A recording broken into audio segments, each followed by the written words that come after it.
कोरापुट ठारे जिला स्तरीय विकास मेला उद्घाटित। कोरापुट स्थानीय पुलिस परेड पड़िया ठारे जिला स्तरीय विकास मेला उद्घाटित हो जाइछि। कोरापुट जिलापाल भी कीर्ति भाषण अध्यक्षतार आयोजित मेलारे राज्य सरकार को विद्यालय और गणशिक्षा मंत्री नित्यानंद गंड मुख्य अतिथि भाव जोगदे आनुष्ठानिक भाव उद्घाटन करथिले। सुभद्रा योजना 2 लाख ऊर्ध्व पंजीकरण हो सारी बोली जिलापाल मत व्यक्त करिसेंती। कोरापुट जिले में जोगजोगर सुविधा पाई भारतमाला परियोजनार कार्य द्रुत गति में आगे चली बोली से कहिसेंती। सेहीपरि जयपुर ठारू नवरंगपुर एवं मालकानगिरी रेलपथ पाई मंजूरी मिली बोली से कहिथिले।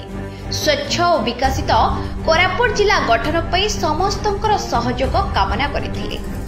जिला स्तरीय विकास मेला राज्य सरकार को एक अभिनव प्रयास बोली कोरापुट पौर परिषद अध्यक्ष ललाट रंजन सेठी कहिसेंती। राज्यर मोहन सरकार लोकंकर सरकार बोली कोटपाड़ विधायक रूप भत्रा कहवा सहित विकसित ओडिशा गठन करने राज्य सरकार संकल्प नेइछंती बोली से कहिसेंती।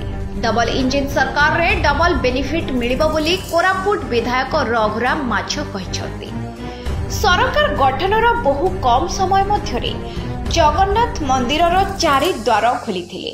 100 दिन भितरे लोकंक आशा आकांक्षा पूर्ण करबा पई प्रथम कैबिनेट बैठक में जगन्नाथ मंदिरर 4 द्वार खोलिबा पई निष्पत्ति निया जायथिला एवं मुख्यमंत्री मोहन चरण माझी और मंत्री माने पुरी यात्रा करी 4 द्वार खोला जायथिला बोली मंत्री नित्यानंद गंड उपस्थित जनसाधारण निकट में प्रकाश करथिले। मंत्री द्वारा 30 विभाग द्वारा स्थापित उन्नयनमूलक स्टॉल उद्घाटन करा जायथिला। एही मेला 3 दिन पर्यंत चलिबो बोली जिलापाल कहिसेंती।